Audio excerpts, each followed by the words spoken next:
Yılbaşı, milli piyango, yılbaşı biletleri. Yılbaşı İstanbul.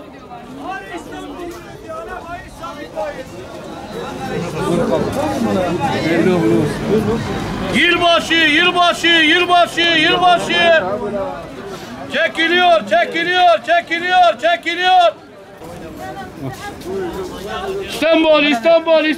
İstanbul. Ne Ankara'sını, Batman'a, İstanbul'a ya.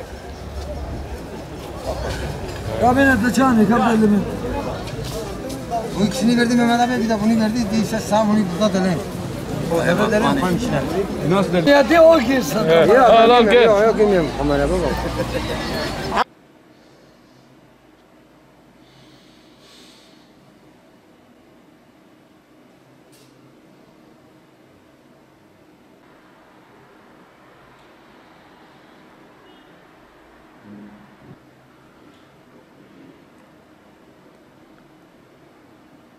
Yılbaşına sayılı günler kala, başta televizyonlar olmak üzere sosyal medya, basın ve yayın organları milli piyango biletlerinin satımı için toplumu zehirleyen reklamlar yaparak gençlerimizi harama teşvik etmektedirler.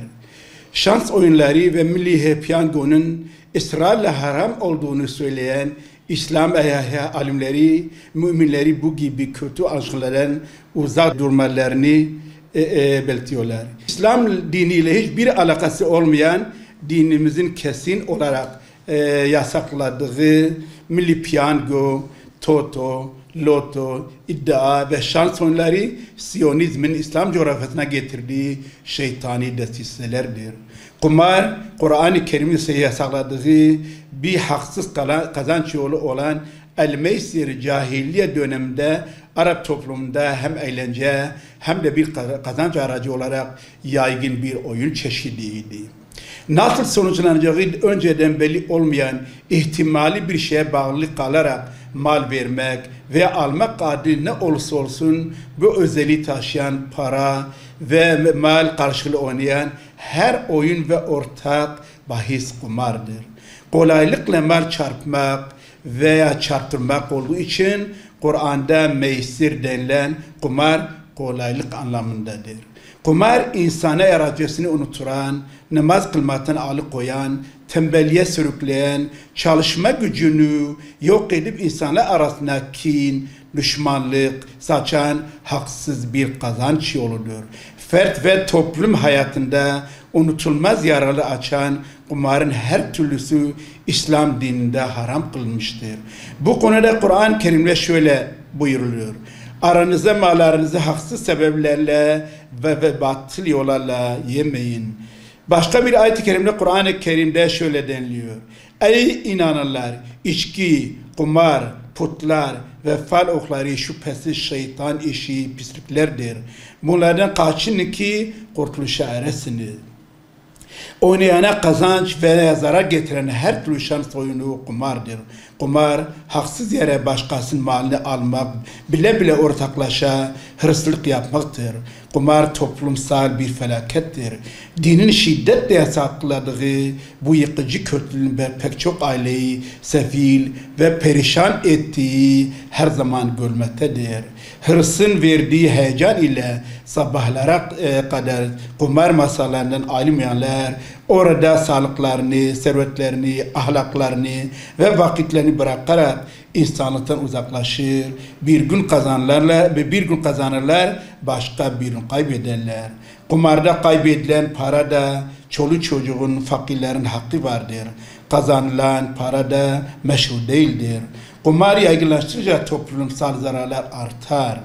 Çalışmanın yerini tembellik alır. İş hayatında verim düşer. Kumar beraberinde içki, yalancılık, hırs, kin, intikam ve cinayet gibi kötüleri de getirir. Kumar aile hayatında düzensizliklere, anlaşmazlıklara, ihmallere sebep olur. Kumar yüzünden dinini, namusunu, vatanını satan, her türlü kutsal değeri ayaklar altına alan pek çok kişi vardır. Kumar alışkanlığı çok tehlikeli alışkanlardandır. Sonunda para kazanılan veya kaybedilen zar, oyun kağıtları, milli piyango, spor toto, spor loto, iddia, müşterek, bahis gibi her türlü şans oyunu kumar sayılmıştır ve dinimizin şiddetle haram kıldığı büyük günahlardandır. Sosyal bir afet olan kumardan sakınmak kadar çevremizdeki insanları özellikle aile fertlerimizi de bundan korumak önemli bir görevdir. Kur'an-ı Kerim'de aile bireylerinin zararlı, kötü işlerden sakınılıp Allah ve Resulü'nün istediği bir yaşantı için eğitilmesi görevi aile reisine vermektedir. Bütün şans oyunlarını şeytan işi birer iş olarak nitelendirilmiş ve haram kılmıştır. İslam'da şans veya tesadüf diye bir şey yoktur. Her şey kader ilahin tecellisi olarak tahakkuk etmektedir. İnsanoğlunun hayatı, nizamı, Kur'an ayetlerine göre, Resulullah'ın hayatına göre çizilmiştir.